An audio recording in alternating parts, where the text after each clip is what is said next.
Hello everyone, welcome you all to my channel Voice of Maths by Shivangi. Today my topic is of class 10th exercise 2.2 as referred to my previous videos. 2.1 already मैं करा चुकी हूँ आपको.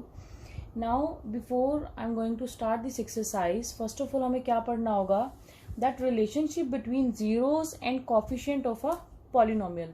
What it means मैं आपको बताती हूँ. हमारे पास कोई भी पॉलिनोमियल है, क्वाड्रेटिक हो या तो मेरे पास कोई लीनियर पॉलिनोमियल होगा या फिर क्या होगा, क्वाड्रेटिक पॉलिनोमियल होगा. अगर क्वाड्रेटिक होगा वो किस फॉर्म का होगा, ax² + bx + c = zero. Linear होगा तो उसके पास हमारे पास 1 0 आती है. मैं पहले ही ऑलरेडी बता चुकी हूँ. अगर मेरे पास क्वाड्रेटिक इक्वेशन होंगी तो उस केस में मेरे पास जीरोस कितनी आती है, 2 zeros आती है. जीरोस का क्या मतलब है, मान लो मेरे पास 2x + 3 = 0 कोई इक्वेशन है. इसको मैं सॉल्व करूंगी तो मेरे पास क्या आ जाएगा, -3 x = -3/2. अगर इस इक्वेशन में मैं x की वैल्यू -3/2 पुट करती हूँ तो ये आंसर क्या आ जाएगा मेरा, 0. फॉर एग्जाम्पल px = मैं 2x + 3 लेती हूँ. यहाँ पर मैं -3/2 पुट करूँ, -3/2, 2 से 2 कैंसिल, 3 से 3 कैंसिल, तो आंसर क्या आ गया, 0. दैट मीन्स -3/2 क्या हो गया, वो इस इक्वेशन की 0 हो गया. अब अगर मैं इसी के साथ क्वाड्रेटिक को इक्वेशन लेती हूँ, क्वाड्रेटिक इक्वेशन फॉर एग्जांपल मैंने ली है 2x² - 8x + 6 = 0. फैक्टर्स आपने 9th क्लास में बनाने सीखे होंगे. बहुत सिंपल होता है. पहले हम a × c कर लेते हैं. 6 2 = 12, 12 का एलसीएम ले लो. अब b को स्प्लिट इस तरीके से हमें करना है ताकि प्लस माइनस करके हमारे पास b आ जाए और मल्टीप्लाई करके हमारे पास क्या आ जाए, 12 आ जाए. तो यहाँ पे क्लियरली हमारे पास 6 और 2 का कॉम्बो बन रहा है. तो मैं इसको लिख सकती हूँ 2x² - 6x - 2x + 6 = 0. साइन भी यहाँ पर ध्यान रखना नेगेटिव का था, तो नेगेटिव इंटू नेगेटिव पॉजिटिव दोनों को प्लस करके साइन मेरे पास यहाँ पर माइनस का ही आएगा. दोनों में से 2x कॉमन आ रहा है, x - 3 हो जाएगा. -2 कॉमन आ रहा है, x - 3 = 0. अब मेरे पास पहला जो आ गया वो हो गया 2x - 2 और ये हो गया मेरे पास x - 3 = 0. 2x - 2 = 0, x - 3 = 0, x = यहाँ पे मेरा 2 कॉमन आ जाएगा, x - 1 = 0, x = 1.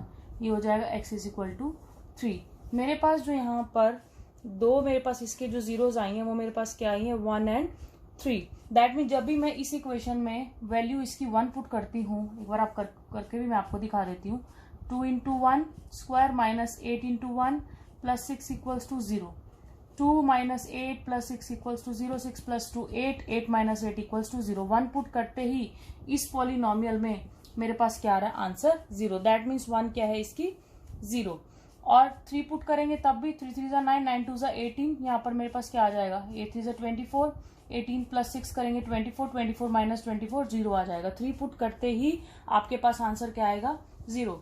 अब हमें जो इस एक्सरसाइज के अकॉर्डिंग टॉपिक पढ़ना, हमें रिलेशनशिप पढ़ना है. इनके जो कॉफिशिएंट्स हैं और जीरोज हैं इनमें क्या रिलेशनशिप है. अब यहाँ पर मेरे पास ये किस फॉर्म में है, क्वाड्रेटिक जो इक्वेशन है वो मेरे पास हमेशा इस फॉर्म में आती है. सी हमारे पास कांस्टेंट होता है, यहाँ पर बी होता है, यहाँ ए होता है. ए की वैल्यू मेरे पास 2 है, बी की मेरे पास -8 है और सी की मेरे पास यहाँ पर क्या वैल्यू है, 6 है. और मेरे पास जीरोज, मैं अल्फा बीटा को 2 जीरोज मान लेती हूँ. Alpha beta are the 2 zeros of the polynomial. अब मैं आपको डिस्क्रिप्शन में डिटेल में पूरा बताऊंगी कि क्या इन दोनों का रिलेशनशिप कैसे बनता है. अब अल्फा बीटा, अल्फा मेरे पास क्या था 1, बीटा मेरे पास क्या था 3. 2 जीरोज में ऑलरेडी आपको बता चुकी, वैल्यू पुट करते 0 आ रहा है. दैट मीन्स ये दोनों क्या है, 0. अब इन दोनों के बीच में रिलेशनशिप कैसे है, 2 टाइप के रिलेशनशिप हम पढ़ेंगे. एक बार तो इन दोनों का हम सम करेंगे, that means alpha plus beta. एक बार इन दोनों का हम प्रोडक्ट पढ़ेंगे. प्रोडक्ट मतलब अल्फा इंटू बीटा. अगर मैं इन दोनों को ऐड करती हूँ तो मेरे पास क्या आएगा, 3 + 1 क्या हो जाएगा, 4. मल्टीप्लाई करूंगी तो क्या आ जाएगा, 3 × 1 3. 4 मेरे पास क्या आएगा, अगर मैं सम उधर देख रही हूं तो सम अगर मैं यहां पर लिखूं minus coefficient of x upon coefficient of x². That means क्या बन गया, -b/a. आप एक बार देखो, माइनस क्या था मेरे पास, b की वैल्यू मेरे पास यहाँ क्या है -8 माइनस इंटू -8, ए मेरे पास यहाँ 2 था तो ये हो जाएगा मेरे पास 4। सम माइनस बी अपॉन ए हो गया, वो मेरे पास डायरेक्टली 4 आ रहा है। यहाँ मेरे पास अल्फा बीटा को दोनों जीरोस को भी मैं ऐड कर रही थी, दैट मीन्स ये दोनों, तो सम क्या हो गया मेरे पास माइनस बी अपॉन ए। क्लियरली अगर मुझे डायरेक्टली दो जीरोस का सम निकालना होगा तो मैं क्या लूंगी, minus B upon A, that means coefficient of X, सामने minus, minus coefficient of X and upon में कॉफिशिएंट ऑफ एक्स स्क्वायर। अब मैं अगर प्रोडक्ट की बात करती हूँ, मैं अब इसके बाद आपको प्रोडक्ट करके दिखाती हूँ कैसे प्रोडक्ट का रिलेशनशिप है जीरोज में और कॉफिशिएंट में। प्रोडक्ट मेरे पास दोनों का करके 3 आया। अब अगर मैं यहाँ पर इनका प्रोडक्ट करती हूँ, प्रोडक्ट, तो वो मेरे पास क्या होगा, सी कांस्टेंट टर्म अपॉन में coefficient of X square. Now मेरे पास सी क्या था यहाँ पर 6, कोफिशिएंट ऑफ एक्स स्क्वायर क्या है ए, दैट इज 2, डायरेक्टली क्या आ रहा है 3। अगर मैं इसको डायरेक्टली भी अगर सॉल्व करूं तो क्या आ रहा है मेरे पास, C upon A is the product of two zeros. यहां पर अगर मैं डायरेक्टली प्रोडक्ट करके दिखा देती, दोनों आंसर सेम आए। ये जो चीज है ये डिफाइन करती है relationship between the zeros and the coefficient of the polynomial. जब भी आपके पास डायरेक्टली कोई पॉलिनोमियल आता है, आपके पास इससे क्या हमें पता चलता है कि that mean the sum of the two zeros is minus B upon A and the product of the two zeros is C upon A.